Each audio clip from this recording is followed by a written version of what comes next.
Hello everyone. In today's case, a young man would leave a party and crash his car shortly after before disappearing. The strangest part being that he would be on the phone when he would disappear. The odd details and lack of evidence in this case is one that makes it a very mysterious one for sure. So let's dive into it.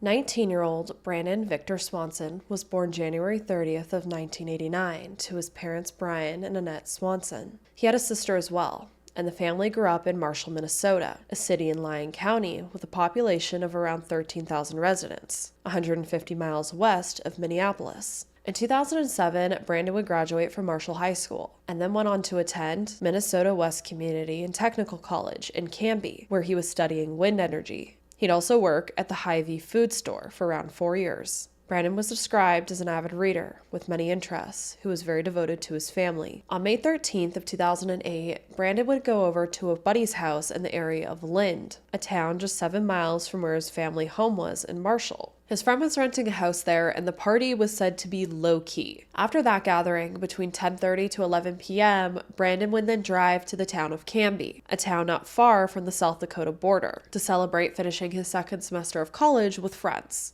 Now, at both of these parties, alcohol was being consumed. However, friends would later tell police that after that first party where Brandon left, he hadn't appeared intoxicated at all. At the second party, friends only seen Brandon taking a single shot of alcohol. Between 12 to 12:30 a.m., which was now May 14th, Brandon would leave the friend's home in Canby and headed home, driving a Chevrolet Lumina. His drive should have been a straight shot to Marshall, that was about 30 miles away, and should have only taken him around 35 minutes. He'd done this drive every day on his drive to and from school, so it was a route that he was extremely familiar with. But around an hour later, at 1:54 a.m., Brandon would place a call to his parents asking for help, claiming that his Chevrolet Lumina had veered off the road and gotten stuck on the other side of it, saying that it was now in a ditch and he couldn't get it out. He told his parents he tried to call some friends, they hadn't answered, and that he was uninjured, but from what Brandon would tell his parents, he was near the town of Lind, which, as I said earlier, was 7 miles south of Marshall.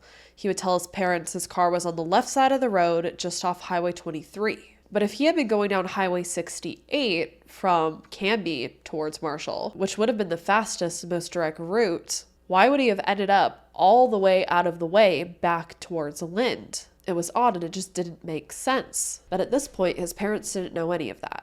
They just thought, he's saying he's near Lind, he must be near Lind. But the fact that Brandon's car had veered off the road may not have been from intoxication. Apparently, Brandon also was legally blind in his left eye, and driving at night would make it more difficult for him with other things combined. So while staying on the phone, Brian and Annette would then head out to try to locate their son. During the phone call, he told his parents he would flash his headlights so that they could locate him, and they said they would do the same. But as they drove around the area, which again wasn't very far from their home, they didn't see any flashing lights, and neither did Brandon. Due to some mounting frustration about this, an argument would end up ensuing and Brandon would end up hanging up the phone. It's also noted that the signal was really bad out there, so the calls kept ending as well. Brandon would call back pretty soon after, though, apologizing, and he would then tell them he was walking along a fence line and could hear water. At this point, Brian ended up taking Annette home so that she could go back to bed, and he went back out to keep searching for his son. At this point, Brandon was just on the phone with his father now, and he was telling his father that he could see lights ahead and that he thought it was town, so he was walking towards them. He told his father once he got to town, he would either wait at a local bar there or a friend's home where he could be picked up. Then, after 47 minutes on the phone, Brandon would suddenly say, "Oh shit," before the line went completely silent. Brian thought at this point he could hear on the other line what it sounded like slipping on gravel. Brian continuously tried calling out for his son on the other end of the line, but there was no response. He couldn't hear anything at this point now. So he ended up hanging up the phone and continuing to try to call back, but Brandon wasn't answering. But the fact that the calls were going through indicated to him that the phone was still on. Lyon County Sheriff Eric Wallen saying, quote, "I could say that his phone was functioning into the next day. I mean, you could place the call and it would ring before turning over to voicemail. That much I can say." End quote. As Brandon tried to explain to us where his location was, and he was extremely sure of himself. He felt confident in where he was at. And that we were the ones that were confused about, how to get to him. And as the conversation went on, as the minutes ticked by, it came to a point where as long as Brandon was on the phone, as long as he was talking, as long as we had contact, it was okay. We would be okay. But the minute that call dropped, I just became sick. I knew it was wrong. I knew it was very, very bad, and just could hardly fathom, what was happening at that point. After this, Brian and Annette would both search frantically through the night for their son. They would also try calling all of his friends to see if they had any idea where he was or what may have happened to him, but when all their efforts failed, they would try to report him missing around 6:30 a.m. But as we often see with some of these cases, Brandon was technically an adult now, and so police weren't overly concerned about searching for him. Which is crazy to me considering the circumstances, in this case especially, where his car got stuck, he was wandering in the night, and then his father heard something happen on the other end of the line before it went silent. His parents already also put in hours of work before reporting him missing, where they couldn't locate him anywhere. So you'd think that the police would at least try to locate him for those reasons. Instead, police would end up telling his parents that Brandon had a right to be missing and that young men often stayed out overnight, which is so frustrating.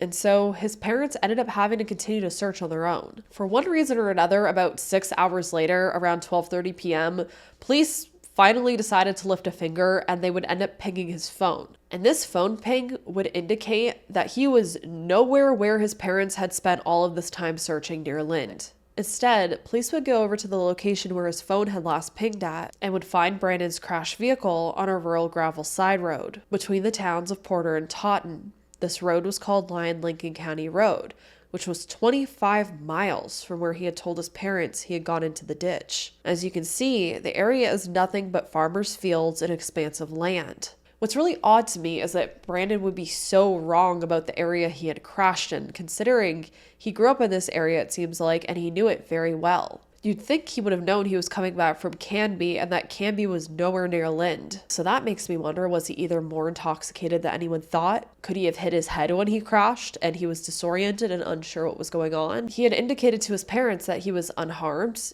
His parents also never noted that he sounded strange over the phone or that something was wrong. But this all meant that despite his parents' efforts driving around looking for him all night, they would have never found him, considering they were looking like 20 miles in the wrong direction. His car was said to look as if it was just stuck in the ditch or partially in the ditch, with the wheels no longer all touching the ground, causing it to be stuck. Police would say that nothing looked very odd about it, and that if someone had passed by, they may have thought it was just parked there or broken down. No alcohol or illegal drugs were found in the vehicle. No keys were found in or around the vehicle. There was also no obvious signs of foul play, no tracks leading away, and no odd footprints. So it was believed at the time that, he had been confused and was just wandering around in the dark after his car got stuck. After this, extensive searches in and near the area would be conducted. Air units would also be brought in. Hundreds of volunteers helped, and trained bloodhound search dogs would scour the area. His cell phone call had been routed through a tower at the intersection of County Routes 3 and 10 near Minota, another town along Highway 68. By May 15th, the call had been determined to have come within 5 miles or 8 kilometers of the tower. Search efforts were then concentrated there. Since part of the circle included Yellow Medicine County to the north,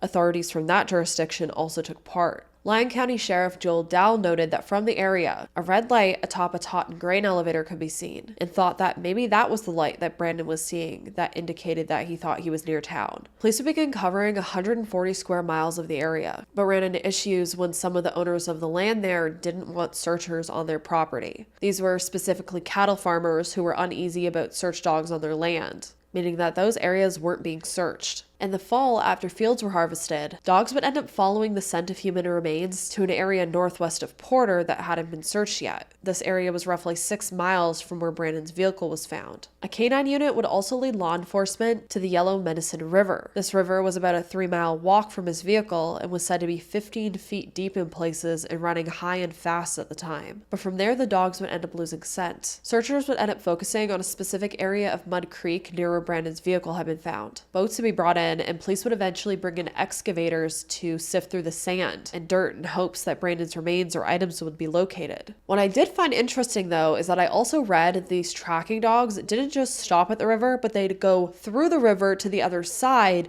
passed to a gravel road on the other side of the riverbank. And the fact that these dogs tracked past the river and all the search efforts weren't turning up any evidence or any signs of Brandon really made people start to believe that maybe Brandon hadn't drowned in the river. Meanwhile, the Swansons would leave their porch light on every night as a sign of hope that Brandon would come home. Despite not finding Brandon in that river, years later in 2021, another excavation would take place in the river after it dried up due to a drought, but again, nothing was found. Now, what is being said is that with each year passing, it is getting harder and harder for these police dogs to be able to track Brandon and figure out what happened to him, because it requires specifically trained dogs that can track aging scents. So not every search dog can track the scent of someone as it gets older. And for those working on this case, it is important that they are able to access the land and the properties that they still haven't been able to search. Because Brandon could have, gotten injured or something and died on one of these fields or in the woods of maybe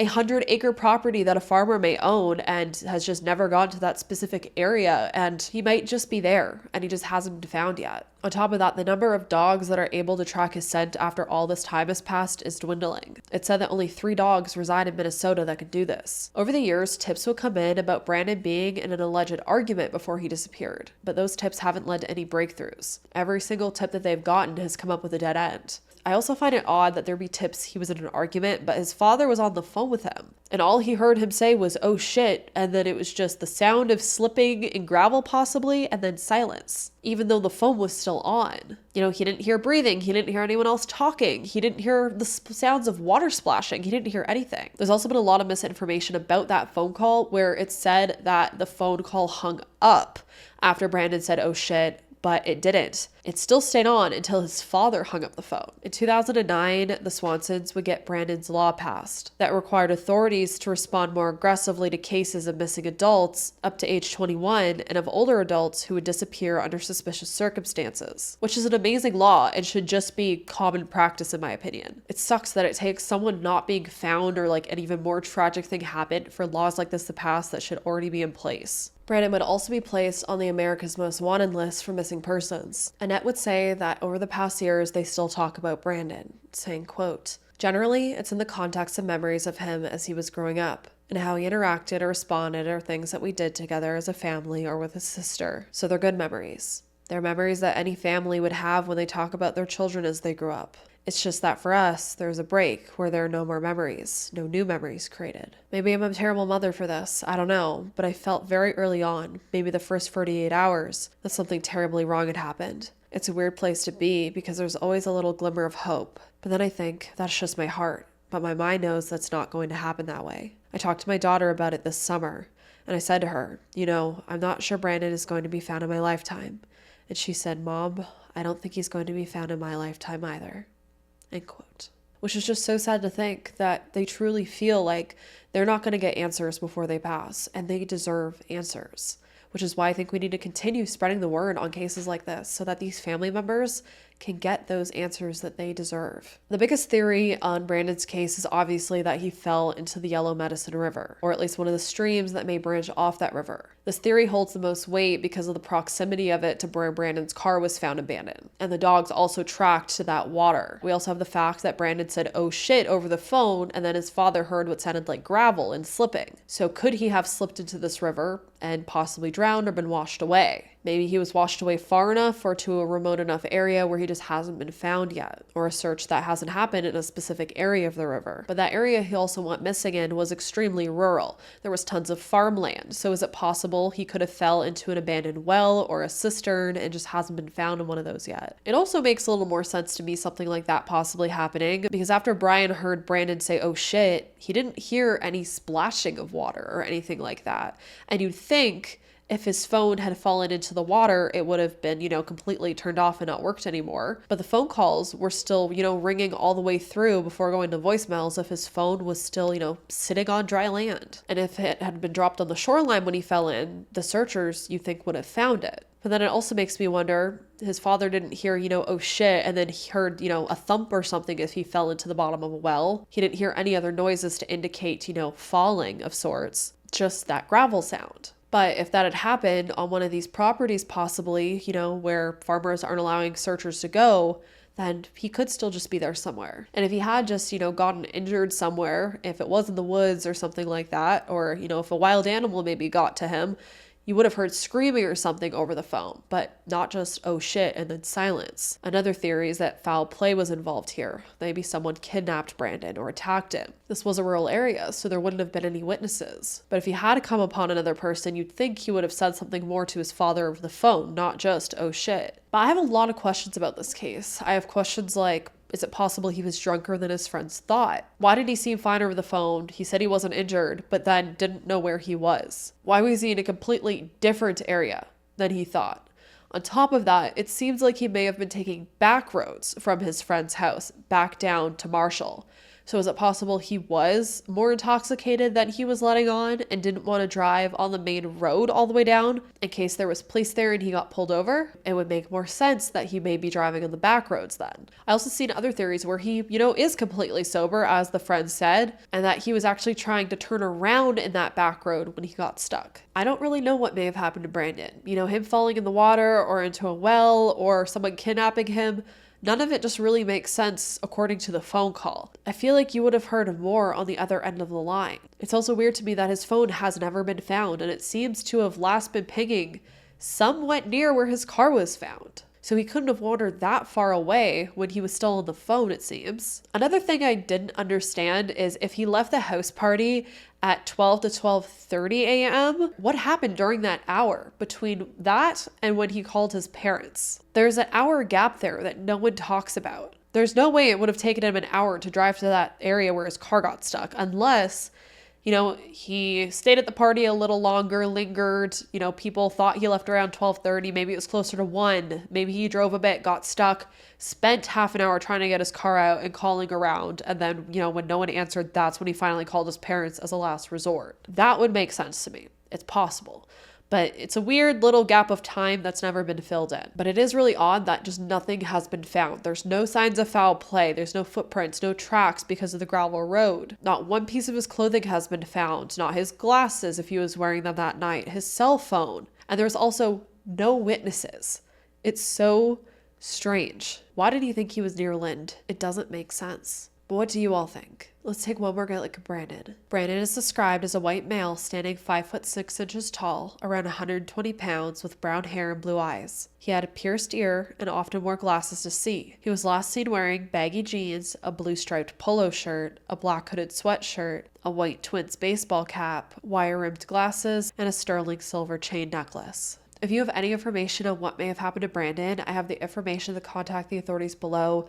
If you know something, please say something. This family deserves answers. As always, I'll be in the comment section chatting with you all. Let me know what you think. This is yet another one of those cases where a young man goes missing after partying. But this time it happened in the US. Again, disappeared without a trace. It is so strange. And I'm really interested in just diving more into these cases. So if you know any other ones that are similar to this, let me know. But as always, I hope you all stay safe out there, lock your windows and doors, and I hope to see you in the next video.